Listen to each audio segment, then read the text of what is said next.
Thank you for watching ECSO News on Blab TV. I'm Amber Southard. Tonight we have a special edition for you. We interviewed a bunch of veterans that work right here at the Escambia County Sheriff's Office in honor of Veterans Day. We hope you enjoy. Veterans Day is a day to honor all those who have served before me and after me, and really just to think about without them and without their sacrifices, we wouldn't have the great country we do have. I've always wanted to be in law enforcement. I've always enjoyed helping people and serving others. It is just a natural progression going from a security enforcement to being civilian law enforcement. My dad was a World War II veteran. My uncles were World War II veterans. Two of my brothers were Vietnam and Gulf War veterans. It means a lot because what the sacrifices veterans make is why we get to live the way that we get to live. I've been a deputy for 20 years. When you come off active duty and you go into the civilian community, you're looking for the camaraderie that you had when you were in the military, and the sheriff's office or law enforcement gives you the camaraderie, and you get to work with people and you get to be a lot closer and a lot tighter. So you look for that. If I could go back in and do it again, I'd leave tomorrow. Except for taking care of my kids, I would leave tomorrow. I love it. Loved every minute of it. It was a good time, great experience. Got to go to a lot of places, see a lot of things, and meet a lot of people. Great life. It was a great life. Well, it means freedom that's paid for by veterans. Without those veterans out there fighting our wars for us and fighting for our freedoms, we wouldn't have those freedoms. Having gone overseas and seeing how other countries treat their citizens, it gives you a little bit of respect as to what we actually have here as freedoms. It seems like you never lose it as far as being part of that family, and I see that here with law enforcement also. Veterans Day is a day for us to remember those that we lost overseas and to show respect to the ones that we still have.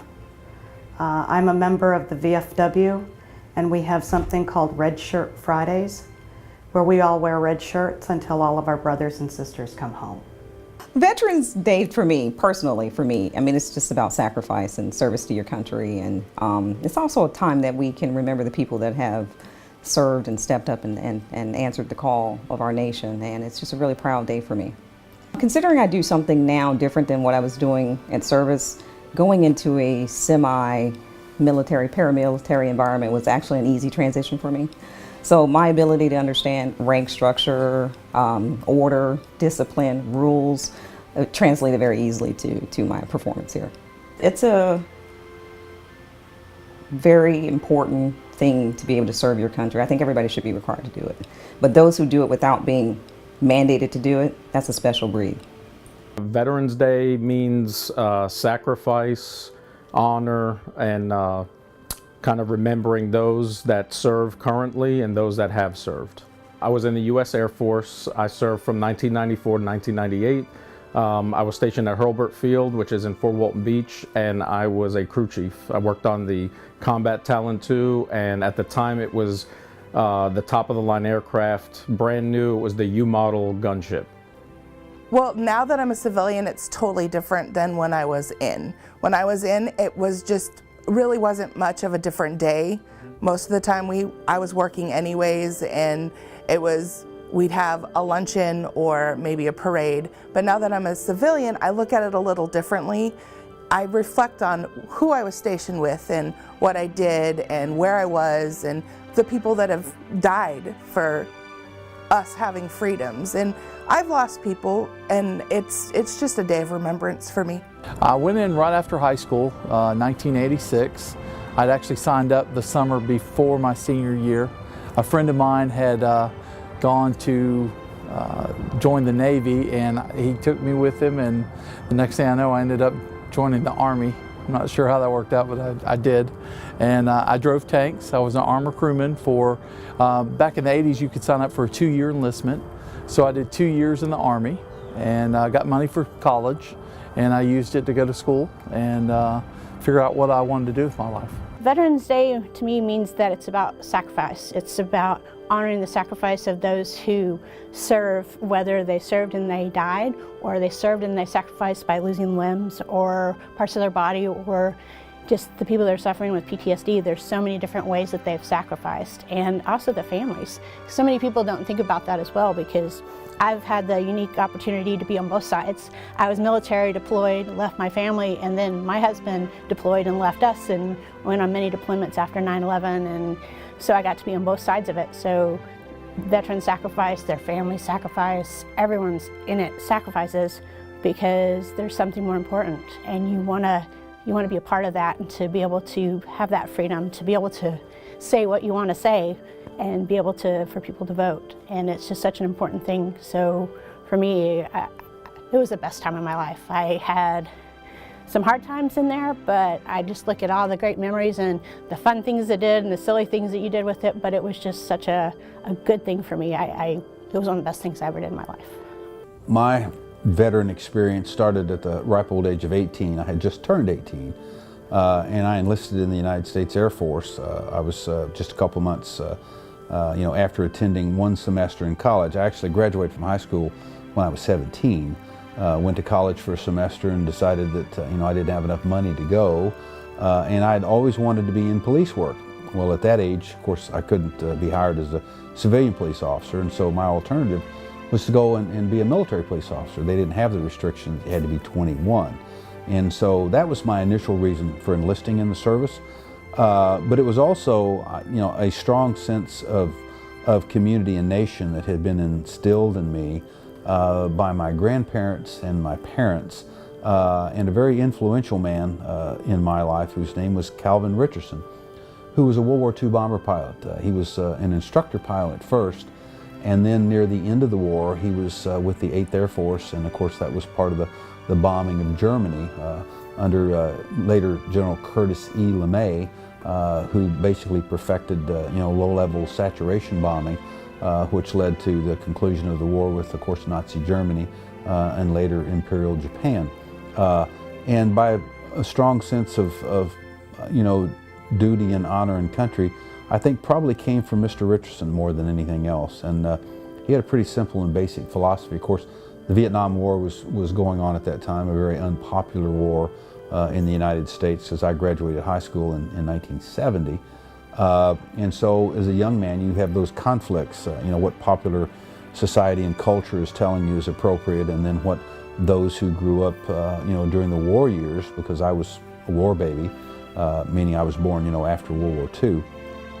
And so you had a little bit of almost a dysfunctional reasoning, because so many of those things that were tradition, we saw going by the wayside, that it was no longer in vogue or popular to be patriotic, and there were many who would denigrate you, for taking that approach. Well, obviously that didn't work on me because I felt an obligation, and so to become a military police officer, and of course the benefits from entering the military was, GI Bill benefits. So as a young enlisted member, I started attending college because now I had the money to go, and also the military paid for my education. You had to make above a C for them to pay a certain amount.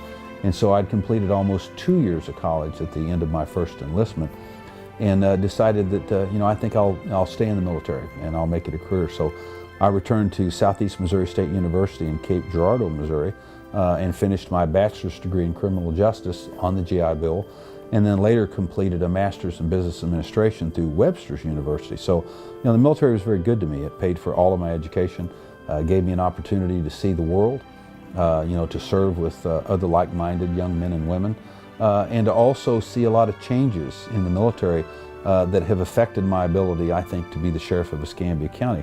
The Air Force was the first military service to admit women into law enforcement.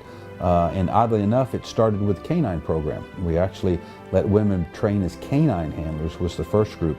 And then in 1973, I reported to Ellsworth Air Force Base in South Dakota in January of 1974. We had the first group of female law enforcement officers that that were assigned to Ellsworth Air Force Base. And so we went through those pangs of integration, if you will, on, are women suited for law enforcement? So many of the things that later our civilian counterparts went through, we had already gone through in the military in opening and integrating, those law enforcement functions to women. And of course, we found out very quickly that, there were some physiological issues that we had to work through, upper body strength, those sorts of issues. But the Air Force always took the approach of, how do we integrate and make this work, to the safety and security of the unit as a whole.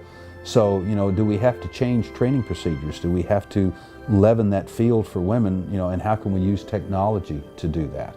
And so I think the Air Force was always on the leading edge of bringing women into law enforcement. And so I finished my first tour of duty enlisted. I was an E5 staff sergeant when I finally mustered out and went back to college. And then I chose to retire when first eligible. As a major in the Air Force, which is an 04, I could have stayed for 23 years, but I was ready to move on. I was ready to, I'd always wanted to start a business later in my career. I was thinking about what am I going to do when this first part of my life is over. This chapter is finished. And so we chose to move to Pensacola, to Escambia County. I finished my last tour of duty at Eglin Air Force Base in Fort Walton Beach. And so we moved over here and started a couple of businesses, a private investigative business. I worked a lot of criminal cases, sex crimes, homicides, that sort of thing. And then some, white collar crime, a lot of large scale fraud cases and that sort of thing. I had an opportunity to work with some investigators at the Pensacola Police Department, a few on the Escambia County Sheriff's Office, but not many. And then of course, met many of the folks that work at the State Attorney's Office while I was in private practice. And many times I was a court-appointed investigator, which meant that I had access to NCIC and all of those things that a fully commissioned officer has on the PPD of the Escambia County Sheriff's Office. And so, that background and training, probably in the leadership side, was the most important thing. You live or die by your ability to lead in the military. You have to complete what's called professional military education, PME. And then for the Air Force, that's Squadron Officer School, Air Command and Staff College, and eventually Air War College if you stay long enough to remain, which my wife did. I had completed SOS, which is Squadron Officer School, Air Command and Staff College, which was up through the rank that I held at that time. In order to go to Air War College, you had to be an 05 or above, and of course my Susan, listen to me, my wife, retired as a full colonel in 06, and of course she completed all of those schools, and she stayed almost 28 years. I retired when first eligible right at the 20-year point because I chose to go on and do some other things. So we both had very successful careers, I think, in the Air Force. Very proud of my military service. And again, all of that leadership training and management has certainly greatly benefited me as the Sheriff of Escambia County. What does it mean to be a veteran? Gosh, you're a member of the largest fraternity and sorority in the world. You can go to any locale and almost always there's someone there that's a veteran, and so you have an immediate connection with that person, whether it's a male or a female, because of your shared experiences. All veterans go through some form of basic military training. We always kind of laugh in the Air Force that one of the distinctions between the Air Force and the other services is everybody in the Army and the Marine Corps are basic infantry officers or infantry men or women. You're taught basic rifleman courses, etc. And in the Navy, for those that don't know, everybody's a fireman in the Navy. Why? Because a fire aboard ship is a very serious thing. We don't have that commonality in the Air Force. Not everybody flies. So there isn't really a thing in the Air Force that we all kind of have a touchstone with. So the Air Force tends to be a little more disjointed than the other services. But I would tell you that the veteran bond is the same regardless. And so, was proud to retire as an Air Force officer, would do it all again. And I just, have a sense of pride when we go to veterans events and organizations. And I'm always in awe, especially of the World War II and Korean veterans and Vietnam veterans. Why? Because I was in during the Vietnam era, was never assigned in country. My first assignment was to Alaska, did a couple of years there, and then when I rotated out of Alaska, the war was winding down in 1973. The closest I came to going to Vietnam was when they mined the harbors of Haiphong. Henry Kissinger was the Secretary of State at that time, and we were driving, the Viet Cong to the peace table in Paris, and we were, doing alerts where you'd load up and get on an airplane, and we were going to end up flying to Yokota, Japan, and from there deployment on into Vietnam. and actually loaded up on that airplane a couple of times and took off. But we were called back, which is a kind of an old common military joke about hurry up and wait. But that was about the closest I come to serving in country. But I would tell you, I had an opportunity to do a couple of presentations honoring some of the survivors of Pearl Harbor here in Escambia County. Had an opportunity, again, because of my military background and career, to go to Normandy and to walk through the cemetery there. For those of you who haven't been, the opening scenes of Saving Private Ryan are filmed at the Normandy beaches, and it was actually filmed there where you have the acres of crosses with the Star of David on them, for those. And many of those markers, say, a comrade in arms known only to God, because they only had remains that they could bury that were unidentifiable. So those are things, I think, as a veteran, that you ask yourself, would I have had the courage to do what those men did that morning? Because when you stand on that hill and look at the beach, there's areas that are 100 to 200 yards away. And so when the landing craft hit the beach, you had to clear to that beach to get to any, part of safety. And all the machine gun emplacements were set up by the Germans in the pillboxes. And they had intersecting fields of fire, and they were referred to as, the killing fields or the killing zones. And so to have the courage to come off of that LST and make that 100 yards or 200 yard run, took a tremendous amount of courage. And so I think all veterans see that and they're just in awe. And so to have had an opportunity to meet our Pearl Harbor survivors here in Escambia County, you're standing in the presence of greatness. People who literally paid ultimate sacrifices for the freedom that we deserve today. I think far too many times those in elected office forget that the price that was paid for you to be allowed to go on television or before a community and say the things that you feel are necessary to say were paid for by those people that went before us. And so that's the history that we have as veterans. It's something that is immeasurable, and you can't put a price on that. Honored to serve.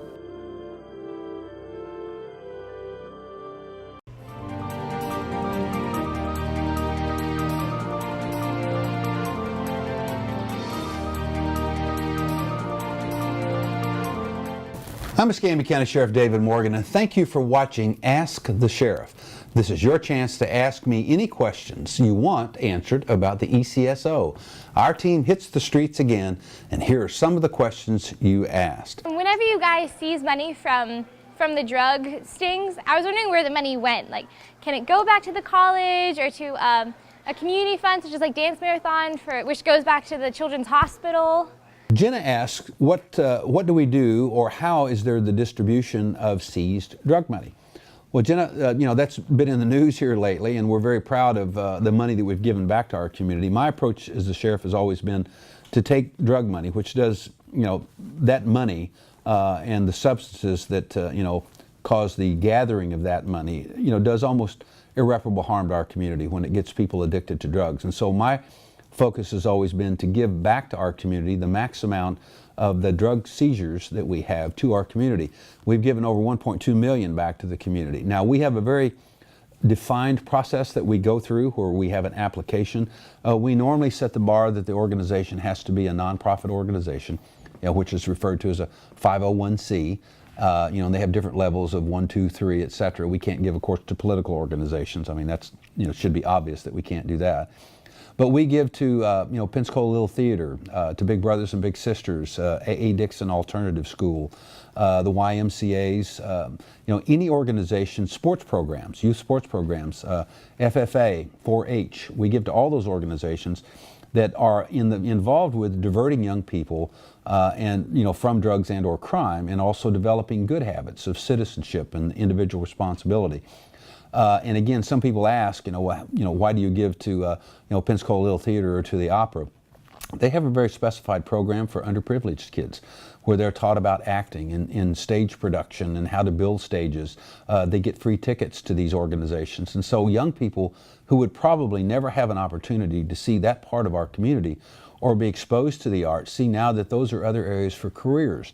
Also being exposed to the fine arts. I mean, there's a tremendous amount of studies that tell folks that again, influences young people to, go in the way of the right, if you will, meaning that we're not going to trend towards crime and gangs and drug activity. And we now see that there's an alternative to those lifestyles. So we're very proud of those partnerships. Now, once it goes through that staffing process at my office, so it has to pass several levels of muster, if you will. It's got to be legal. It's got to meet the statutory requirements. We have to obviously have the funding available to make that contribution. And then once my staff goes through that process, it lands on my desk, and then I make the final determination on the expenditure of the funds for that organization and also the amount. And then once I sign that document, the check goes directly to that organization. There are no middle people involved at that point. Then we track later with that organization, especially if they make a follow-on request, how has the money been spent? So again, we're very proud of that, turning drug money back to our community to do some good in Escambia County. And by the way, we have crime stats that are showing it's being very effective.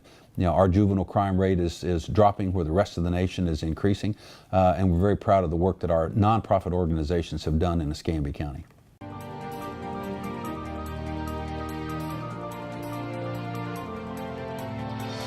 Cornelia asked, how did we come up with the idea of clean sweeps? Well, Cornelia, I would love to take credit for the idea and the operation of clean sweeps. However, as with so many ideas in law enforcement, we looked outside of our agency throughout the state of Florida and throughout the nation to see what programs we could implement at the Escambia County Sheriff's Office that would continue to move our law enforcement and community outreach efforts forward. And we found clean sweeps. They started in the Northeast, up in the New York area, also farther down into the Midwest area in Illinois and the Chicago area, where we found that organized citizens and communities had decided to take their community back. One of the ways that they did that is separate and distinct from any governmental agency. They started cleaning up their neighborhoods, and they started a block at a time. The first one, I believe, was in New York City, and it was one in one of the worst places in Harlem. And the community got together and started videotaping drug dealers and picking up the trash and literally patrolling neighborhood parks in this one block area so it would be safe for their children to play. And so that began to expand and to take on. And luckily one day, the police departments kind of set up and took notice and said, this is probably something we should be involved in. And from that, it expanded out to getting in Escambia County ECUA involved, roads and bridges, where you get a free trash pickup on the day that we do a clean sweep in your particular area. With that also came our Department of Corrections, and now we have folks who run the sexual predator list, and they go out with the clean sweeps and they serve warrants. They check and make sure that if you're a registered sexual predator, or you're on the sexual registry list, I should say, that you are living where you said you are living. And if you haven't made that distinction, then they will violate the conditions of your release and you're immediately arrested. And so this program has grown and grown and grown throughout Escambia County to where now we have a 14-month waiting list. So if today you ask for a clean sweep in your neighborhood, it would be 14 months before we could finally get to your neighborhood. It's that popular and it's that successful. So again, it started in New York and Chicago, Illinois, the two that I read about anyway, and we decided that this would be a phenomenal program to implement in Escambia County. We started in 2009.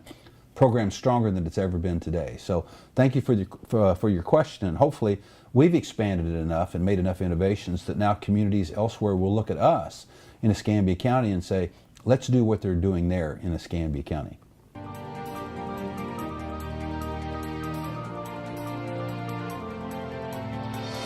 Judy's question was about the distinction or the difference between the Escambia County Sheriff's Office and the Pensacola Police Department. Judy, I'll try to step through this and not confuse you too much because I get this question with some regularity. There is no statutory requirement, meaning no law, that requires that you have a police department. A police department is formed, the rules and regulations are set up in accordance with the criminal justice training standards within the state of Florida, and usually it's a city administrator and or mayor and city council that say, hey, we want to hire a chief of police and create a police department. But there's no statutory requirement for that, meaning that today, conceivably, the mayor of Pensacola could call a council meeting and say, we can't afford the Pensacola Police Department anymore, and they would quite literally go away, and that can't be stopped. It's a vote of the local elected officials. My office, the office of sheriff, is in the Florida Constitution. That's why they refer to us as constitutional officers. I am a duly elected constitutional officer in the state of Florida. And so for a 4-year term, I would be the sheriff of Escambia County. Statutorily, you must have a sheriff in every county within the state of Florida. There's one exception with all sheriffs being elected. There's 67 counties in Florida. There's one appointed sheriff, and that's in Miami-Dade. They are a consolidated government. And the Board of County Commissioners appoints a sheriff down there, much like they appoint a chief of police. But even then, they have to have a sitting sheriff always on duty. I am what's referred to as the Chief Constitutional Law Enforcement Office for the county. So another distinction between the Escambia County Sheriff's Office and the Pensacola Police Department is my jurisdiction is everywhere, meaning that the city is within the county, and anything within the county comes under my authority or purview as the elected sheriff of Escambia County. That is not true with the Pensacola Police Department. Their jurisdiction or boundaries are specifically set by the city limits of Pensacola. They also run the Pensacola Airport Police, but outside of those parameters, their authority ends. Now what we do, because we have a wonderful working relationship with the Pensacola Police Department, is I normally commission about 30 officers per year at the Pensacola Police Department. So they carry a dual commission. They're not only Pensacola police officers, they're also Escambia County deputies. The reason why we do that is to expand their jurisdiction, meaning that let's say there was a burglary that was committed in the city of Pensacola by an Escambia County resident. In order to ease that process, when the investigators at the Pensacola Police Department look at that case and develop a suspect and want to go out and interview or serve a warrant on the suspect in the county, they couldn't do that unless they were, again, commissioned by me as the sheriff of Escambia County. So that's where their authority extends past the city limits. But that's probably the most clear distinctions between the two. Again, I'm required by Florida law to be a sheriff in Escambia County. There is no requirement for a police department to be established. Remember, you can also email your questions and ask the sheriff at escambiaso.com. We'll be back next week right here on Blab TV Tuesday night at 8 p.m.